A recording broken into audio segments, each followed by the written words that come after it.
Assalamualaikum warahmatullahi wabarakatuh. Perkenalkan, nama saya Eli Rosanti dari SMKN 2 Duren, kelas 12 TKJ 1. Di sini saya akan menjelaskan tentang fungsi dari menu BIOS pada laptop saya. Yang pertama, cara masuk BIOS. Tekan logo Windows, lalu pilih tombol restart. Jika sudah terrestart, tekan Shift dan F1. Jika sudah berhasil, maka akan memasuki tampilan BIOS seperti ini.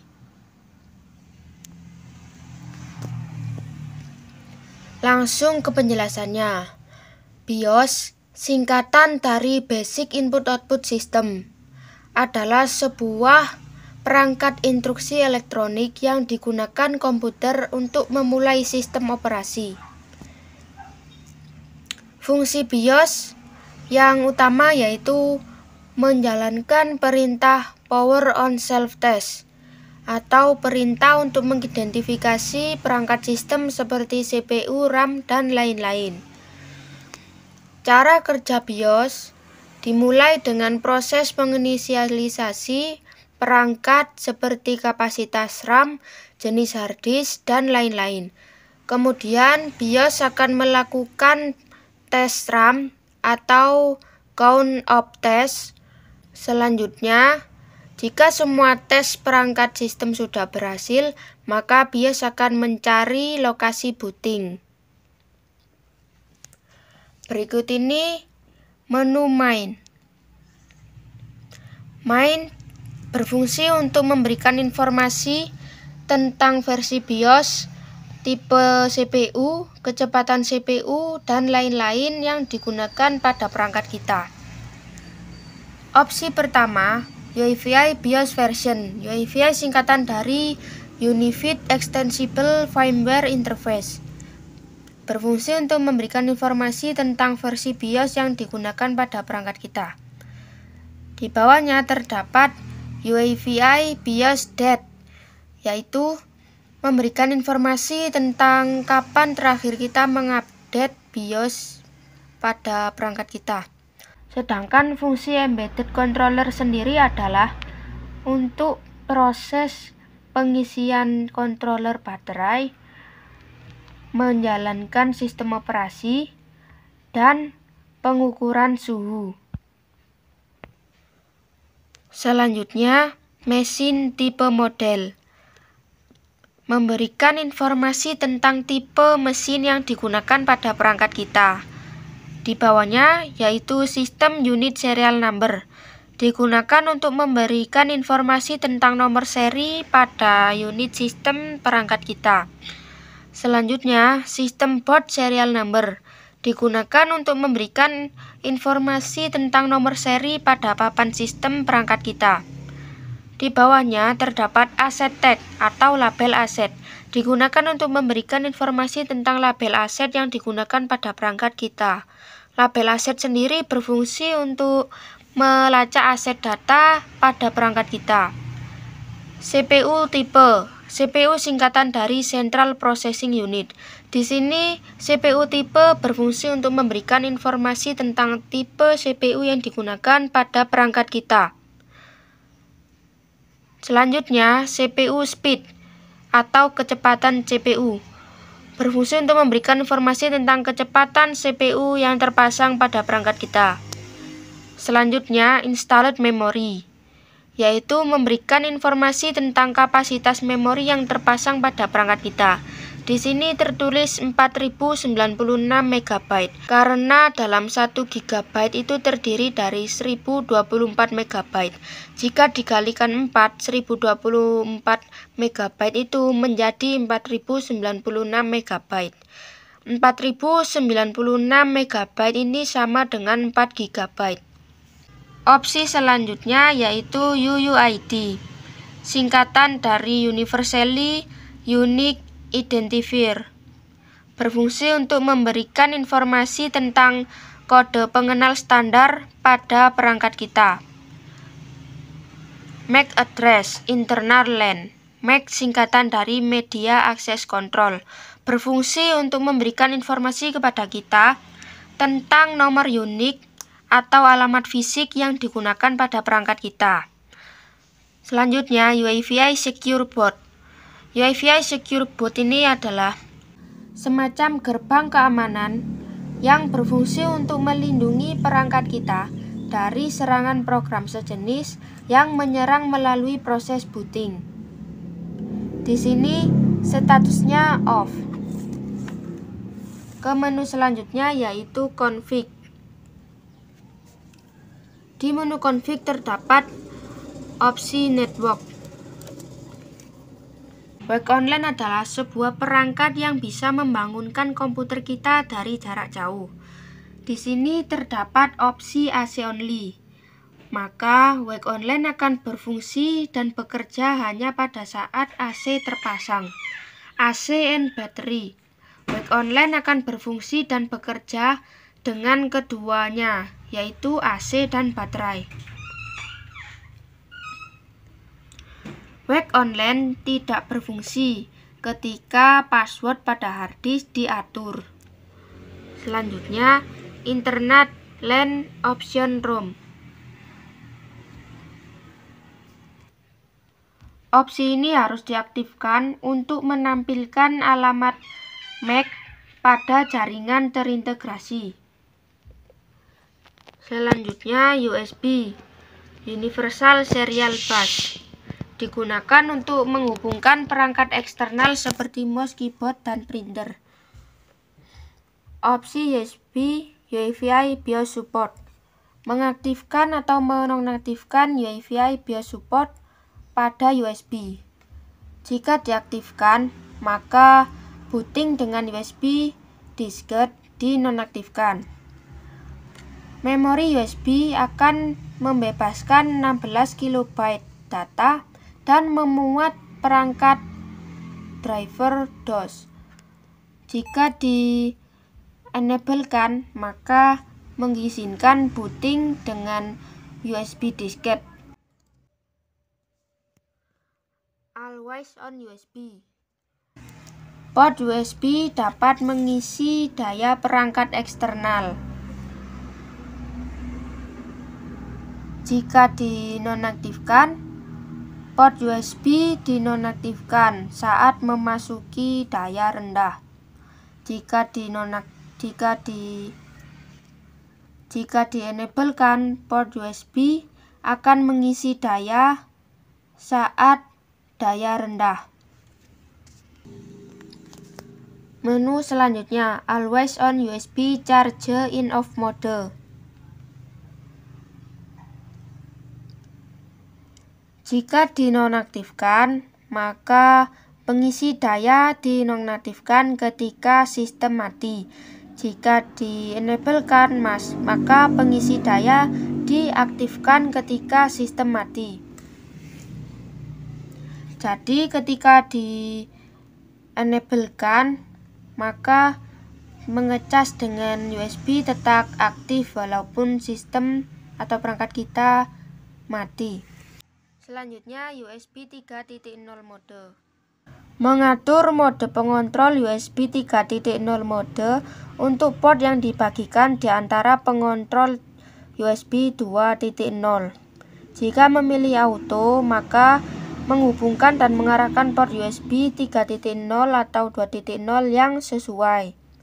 Jika memilih untuk menonaktifkan, maka akan menonaktifkan dan menyembunyikan pengontrol USB 3.0 dan bekerja sebagai mode 2.0. Menu selanjutnya, keyboard or mouse. Trackpoint adalah sebuah alat navigasi yang terletak pada keyboard, berwarna merah, berbentuk bulat. Seperti ini.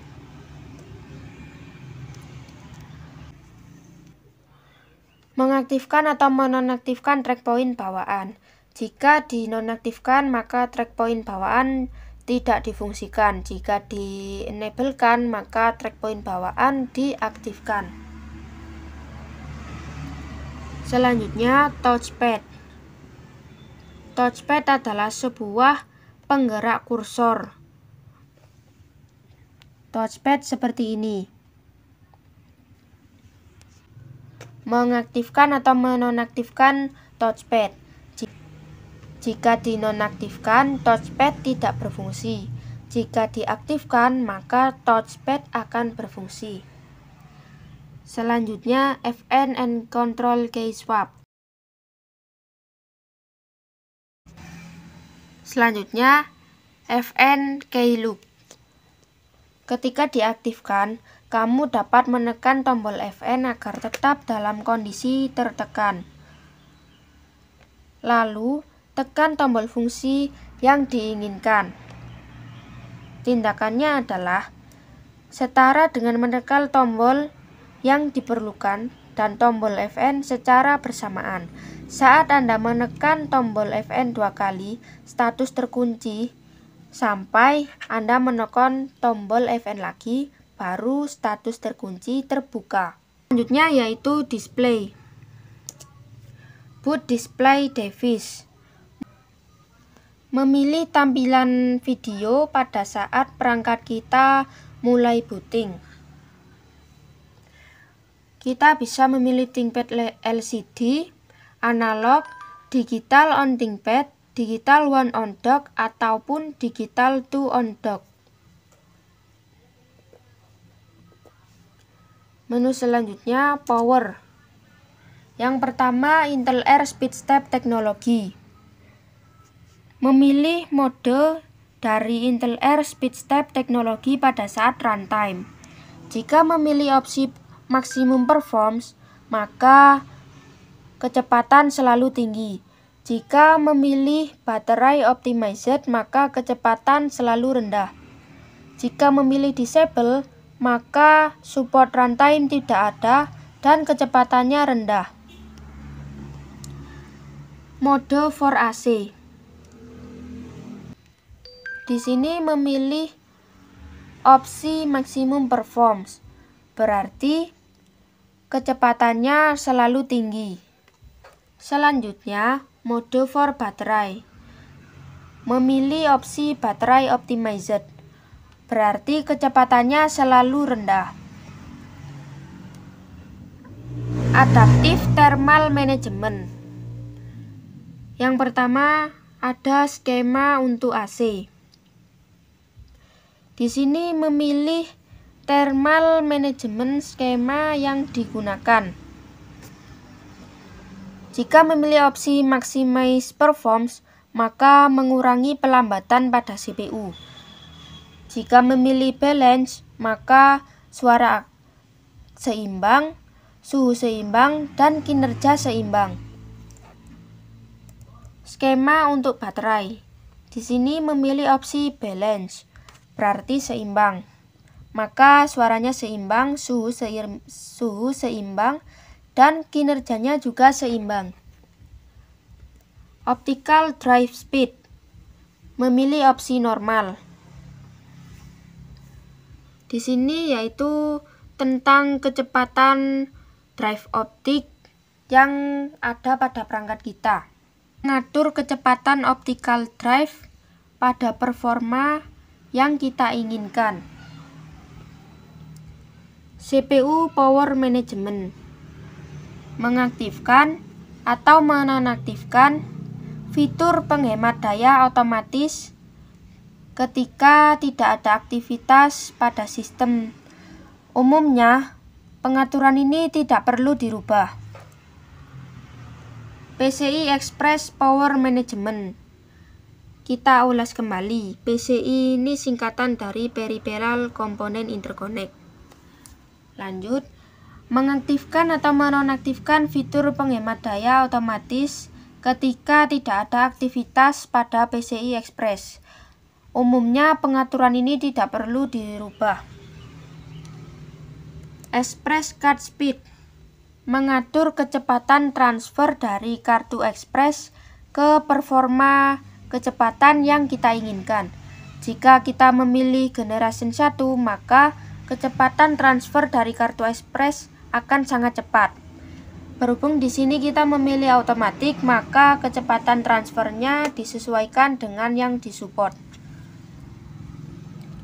Power on with AC attached. Mengaktifkan atau menonaktifkan fitur yang menghidupkan sistem kita ketika AC dipasang. Jika diaktifkan, maka sistem akan hidup ketika AC terpasang. Jika dinonaktifkan, maka sistem tidak hidup ketika AC terpasang. Selanjutnya, Intel Air Rapid Start Technology. Mengaktifkan atau menonaktifkan Intel Air Rapid Start Technology. Untuk menggunakan fitur ini dibutuhkan partisi yang khusus. Jika diaktifkan, maka sistem akan memasuki status daya rendah dan akan memasuki status perangkat sleep. Jika dinonaktifkan, maka status perangkat sleep digunakan. Password bip. Jika diaktifkan, maka bunyi bip akan ada ketika kita salah memasukkan kata sandi pada perangkat kita. Keyboard bip. Jika diaktifkan, maka bunyi bip akan berbunyi pada saat kita menekan tombol keyboard yang tidak sesuai. Selanjutnya, serial ATA.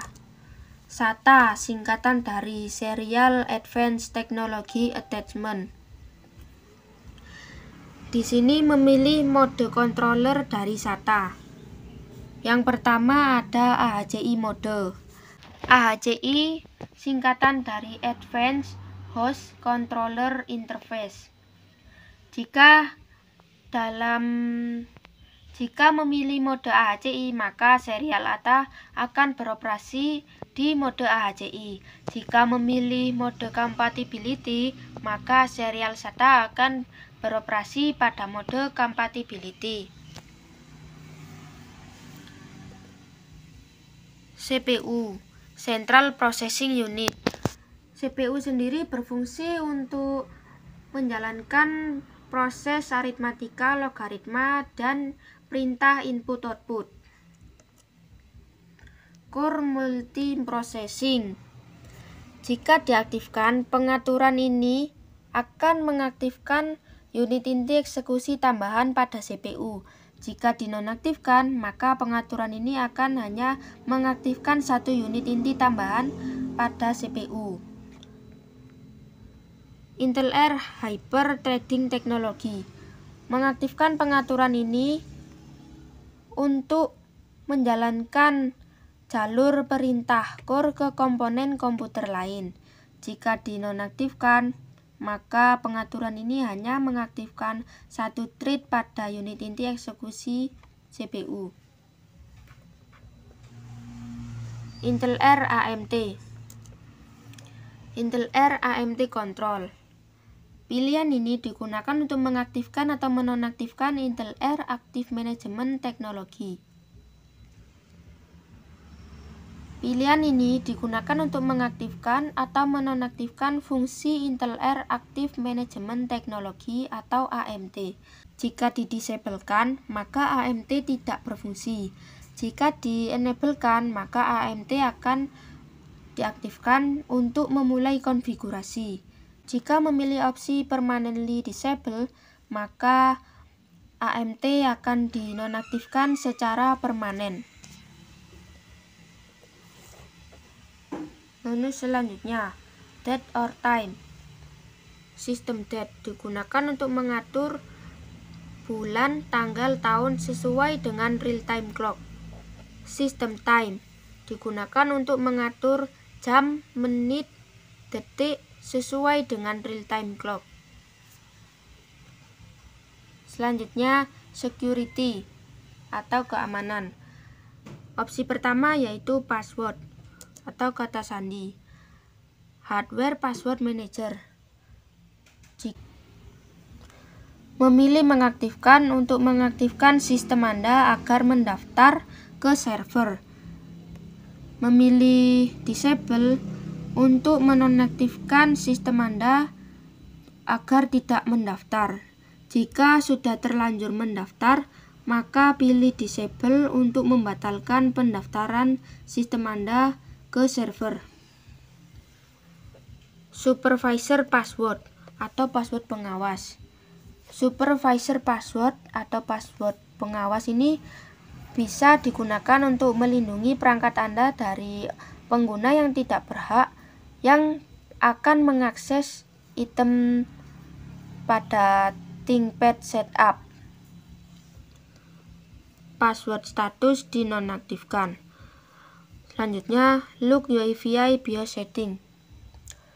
Mengaktifkan kunci pengaturan UEFI BIOS mencegah pengguna yang tidak berhak untuk mengambil atau membuat banyak perubahan pada setup ThinkPad tanpa memasukkan password pengawas atau kata sandi pengawas. Password at unattended boot. Jika diaktifkan, sistem akan meminta kata sandi atau password pada saat sistem dimulai dari kondisi mati. Jika didisablekan, maka sistem tidak akan meminta password dan akan lanjut ke proses booting.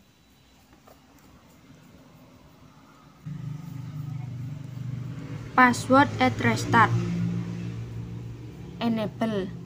Sistem akan meminta password ketika perangkat kita dimulai ulang atau di restart. Jika memilih disable, maka perangkat kita tidak dimintai password pada saat sistem kita dimulai dan akan lanjut melalui proses booting. Set minimum length. Jika minimum diatur, maka power on dan harddisk passwordnya sama dengan karakter password 1-64.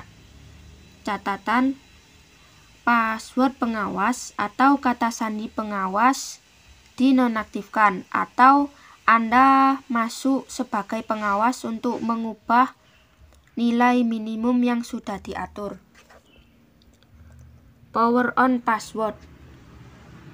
Power on password mencegah pengguna yang tidak berhak untuk melakukan proses booting pada perangkat kita. Status password dinonaktifkan. Selanjutnya, harddisk password.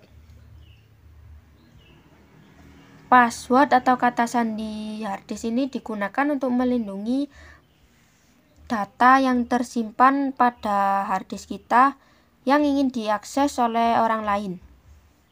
Jadi jika orang lain ingin mengakses data pada harddisk kita, maka harus memasukkan password pengawas.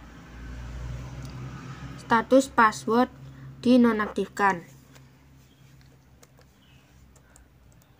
Selanjutnya, fingerprint atau sidik jari. Pre-desktop authentication. Jika diaktifkan, autentikasi dengan sidik jari diaktifkan pada pre-desktop. Jika didisablekan, maka autentikasi dengan sidik jari dinonaktifkan pada pre-desktop. Reader priority. Eksternal. Pada eksternal, pembaca sidik jari digunakan. Jika pembaca eksternal tidak hadir atau tidak muncul, maka yang digunakan adalah pembaca internal. Pada internal, kebalikan dari pembaca eksternal. Di internal, pembaca sidik jari internal digunakan. Jika pembaca sidik jari internal tidak hadir atau tidak muncul, maka yang digunakan adalah pembaca sidik jari eksternal. Security mode. Jika memilih opsi normal, maka power on password atau kata sandi pengawas dimasukkan untuk proses booting pada sistem kita ketika tidak ada sidik jari yang terautentikasi. Jika memilih opsi hide, maka kata sandi pengawas dimasukkan untuk proses booting. ketika tidak ada sidik jari yang terautentikasi dan kata sandi power on tidak diizinkan. Reset fingerprint data. Opsi ini digunakan untuk membersihkan seluruh data pembaca sidik jari pada perangkat kita dan mengembalikan pengaturannya ke setelan semula atau setelan pabrik. Security chip atau keamanan security. Jika memilih opsi aktif, maka keamanan chip akan difungsikan. Jika memilih opsi inaktif, maka keamanan chip akan tetap terlihat namun tidak difungsikan. Jika memilih opsi disable, maka keamanan chip akan disembunyikan dan tidak difungsikan. Physical presence for provisioning. Opsi untuk mengaktifkan atau menonaktifkan konfirmasi dari kehadiran fisik pengguna ketika menyediakan keamanan chip. Jika diaktifkan, maka tampilan layar pengguna akan berisi konfirmasi ketika menyediakan. Jika didisablekan, maka tidak ada konfirmasi pengguna pada layar ketika menyediakan. Physical presence for clear. Opsi untuk mengaktifkan atau menonaktifkan konfirmasi pengguna saat menyediakan atau saat membersihkan keamanan chip. Jika diaktifkan, maka tampilan layar pengguna akan berisi konfirmasi ketika membersihkan keamanan chip. Jika didisablekan, maka tidak ada tampilan layar yang mengonfirmasi pengguna ketika membersihkan. UEFI BIOS Update Option. Flash BIOS Updating dengan pengguna akhir. Jika dinonaktifkan, maka kata sandi pengawas dimasukkan untuk mengupdate UEFI BIOS ketika kata sandi pengawas terinstall. Jika diaktifkan, maka UEFI BIOS dapat diupdate tanpa memasukkan kata sandi pengawas. Selanjutnya, Secure Rollback Prevention atau pencegahan rollback aman. Jika dinonaktifkan, maka mengizinkan flashing pada versi lama UEFI BIOS. Jika diaktifkan atau di-enablekan, maka mencegah flashing pada versi lama UEFI BIOS. Selanjutnya, Memory Protection. Pencegahan eksekusi. Jika diaktifkan, maka sistem Anda dapat mensupport data pencegahan eksekusi dan mengatur pencegahan serangan virus yang dapat menyebabkan buffer pada memori. Virtualization. Intel Air Virtualization Technology. Ketika diaktifkan, maka VMM atau Virtual Machine Monitor dapat memanfaatkan perangkat keras yang disediakan oleh Intel Air Virtualization Technology. Intel Air VTD Feature. Intel Air VTD Feature adalah Intel Air Virtualization Technology yang digunakan untuk membantu pengguna dalam mempercepat proses input-output. IRO Port Access. Internet LAN. Digunakan untuk memilih, mengaktifkan atau menonaktifkan perangkat internet LAN. Di sini statusnya aktif. Wireless LAN. Digunakan untuk mengaktifkan atau menonaktifkan perangkat wireless LAN. WiMAX. WiMAX singkatan dari Worldwide Interoperability Microwave Access adalah sebuah jaringan nirkabel yang jangkauannya sangat luas dan kecepatannya yang sangat cepat. Statusnya aktif. Wireless WAN atau singkatan dari Wide Area Network adalah sebuah jaringan komputer yang jangkauannya geografis dan dipisahkan oleh batas-batas negara. Bluetooth adalah sebuah jaringan komputer yang digunakan untuk tukar-menukar data. USB port digunakan untuk meletakkan USB pada perangkat kita. USB sendiri berfungsi untuk menghubungkan perangkat eksternal seperti mouse, keyboard, ataupun printer. Express card slot digunakan untuk meletakkan kartu ekspres. Statusnya aktif. Ultrabyte atau HDD optikal. Statusnya aktif, digunakan untuk mengaktifkan penggunaan perangkat ultrabyte. Jika dinonaktifkan, maka penggunaan perangkat ultrabyte dinonaktifkan dan disembunyikan dari sistem operasi perangkat kita. eSATA port atau eksternal SATA adalah sebuah media penyimpanan eksternal. Di sini statusnya aktif. Selanjutnya, memory card slot digunakan untuk menempatkan kartu memori. Statusnya aktif. Smart card slot digunakan untuk meletakkan kartu smart. Statusnya aktif. Integrated camera digunakan untuk mengaktifkan atau menonaktifkan fungsi dari kamera. Mikrofon digunakan untuk mengaktifkan atau menonaktifkan fungsi mikrofon pada perangkat kita. Mikrofon berfungsi untuk memasukkan input suara. Fingerprint reader atau pembaca sidik jari. Jika diaktifkan, maka pembaca sidik jari akan berfungsi.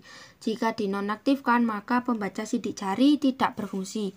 Di sini statusnya disable atau dinonaktifkan. Anti-theft atau anti pencurian. Intel R AT Module Activation. Opsi pertama ada current setting. Mengaktifkan atau menonaktifkan antarmuka BIOS untuk aktivasi AT modul. Jika diaktifkan, maka akan mengaktifkan AT modul activation. Jika dinonaktifkan, maka akan menonaktifkan AT modul activation. Dan jika dipermanenkan disable-nya, maka AT modul activation akan dinonaktifkan secara permanen. CompuTrace adalah sebuah aplikasi yang disematkan ke dalam BIOS. CompuTrace Module Activation. Opsi pertama ada current setting. Mengaktifkan atau menonaktifkan antarmuka BIOS. CompuTrace ini adalah opsi monitor service dari software absolute. Jika diaktifkan, maka akan mengaktifkan activation CompuTrace. Jika dinonaktifkan, maka fungsi CompuTrace activation akan dinonaktifkan.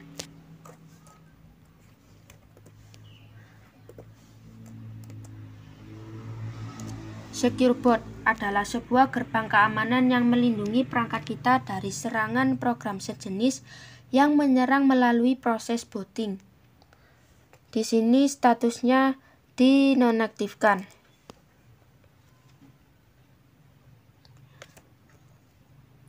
Reset to setup mode. Pilihan ini digunakan untuk membersihkan seluruh sandi atau kunci platform dan meletakkan sistem pada mode setup. Restore factory cache. Opsi ini digunakan untuk mengembalikan seluruh pengaturan cache atau kunci dan mengembalikannya ke pengaturan pabrik atau setelan pabrik.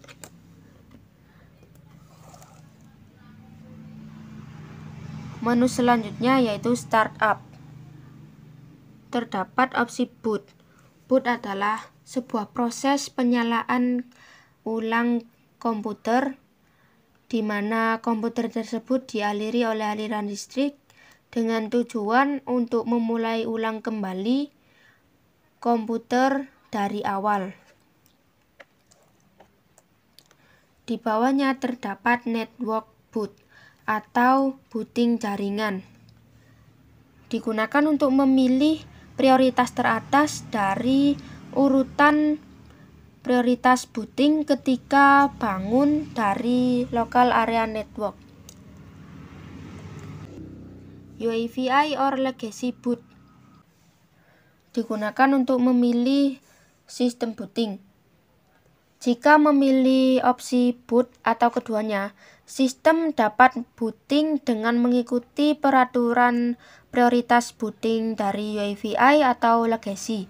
Jika memilih opsi UEFI saja, maka sistem akan booting dari sistem operasi UEFI. Jika memilih legacy only, sistem akan melalui booting atau melakukan booting dari sistem operasi apapun kecuali UEFI, kecuali dengan menggunakan sistem operasi UEFI.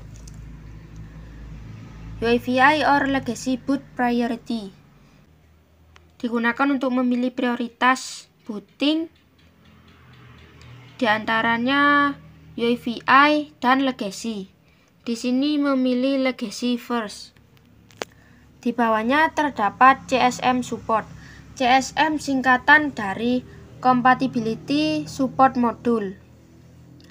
CSM ini memungkinkan perangkat kita booting dengan versi lama melalui sistem UEFI. Boot mode. Jika memilih quick atau cepat, maka tampilan layar diagnosis flash tidak ditampilkan kecuali Anda menekan tombol ESC ketika proses booting. Jika memilih opsi diagnosis, maka tampilan layar diagnosis akan selalu ditampilkan ketika proses booting. Selanjutnya, option key display.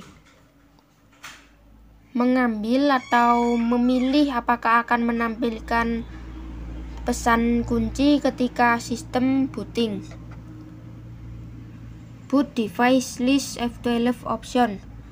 Tombol F12 digunakan untuk memanggil daftar perangkat booting pop-up.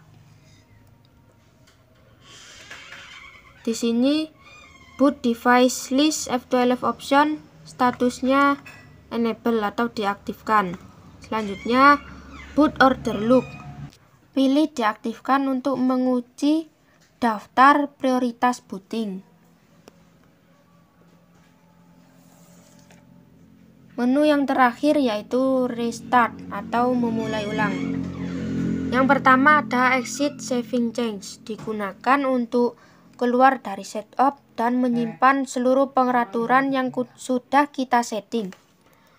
Exit discarding change, digunakan untuk keluar dari setup BIOS dan tanpa menyimpan settingan yang sudah kita buat.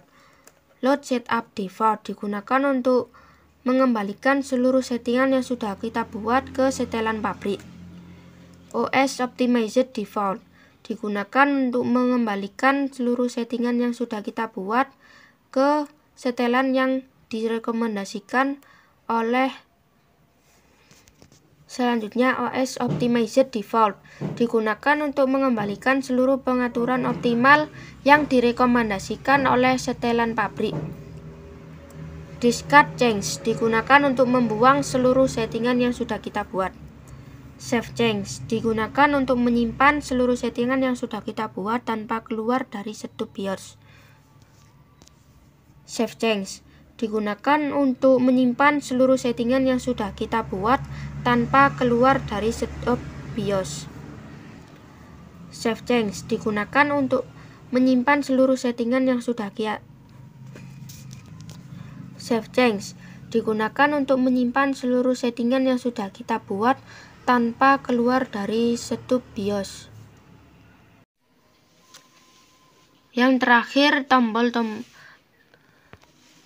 Yang terakhir yaitu mengenai tombol yang digunakan pada BIOS. Untuk tombol F1 digunakan untuk pertolongan umum. Tombol ESC digunakan untuk keluar dari setup BIOS. Tanda panah ke atas atau ke bawah digunakan untuk memilih item. Tanda panah ke kiri maupun ke kanan digunakan untuk memilih menu. Tanda plus atau kurang digunakan untuk mengubah nilai. Tanda atau tombol enter digunakan untuk memilih submenu. Tombol F9 digunakan untuk mengembalikan ke tombol F9 digunakan untuk mengembalikan settingan yang sudah kita buat ke setelan pabrik. Tombol F10 digunakan untuk menyimpan dan keluar dari setup BIOS.